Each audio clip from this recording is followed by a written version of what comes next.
New buildings are being constructed and old ones renovated all over the CU campus, but one of the most used and popular spots remains untouched. I think it's too small for the amount of students at this school, especially since we're constantly expanding construction. There hasn't been expanded construction here in quite some time. The main complaint, overcrowding.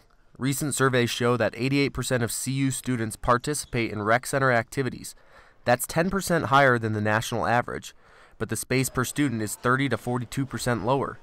These statistics have led to the Buff Up the Rec campaign run by the CU student government. A 2009 feasibility study found that the rec center has a deferred maintenance bill of $25 million. Buff Up the Rec is an expansion and renovation project that would cost $63.5 million.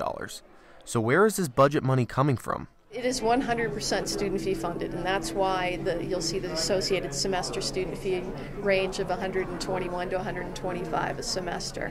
And that will essentially cover 25 years of bond repayment and operating costs for the improvements to the rec center. Last night's Buff Up the Rec informational meeting was the last chance for the student government to relay facts to students in order to be informed voters when the initiative will go to a student vote next month.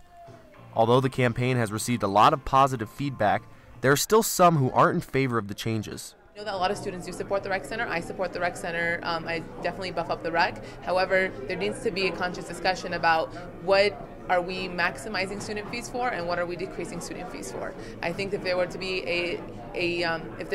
a discussion about how we can still keep vital student programs on campus and still promote a project like the Buff Up the Rec, that would be more support for it. Some of the proposed improvements consist of doubling the size of fitness areas, including cardio, circuit, and free weight rooms, adding basketball courts and multi-purpose rooms for aerobics, martial arts, and spin classes, and building a new multi-sport indoor turf gym.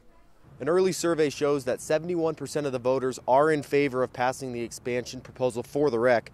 The vote will take place April 4th through the 8th, and if it passes, student fees will increase roughly $120 per semester starting in the fall of 2013 when the newly renovated rec center will open.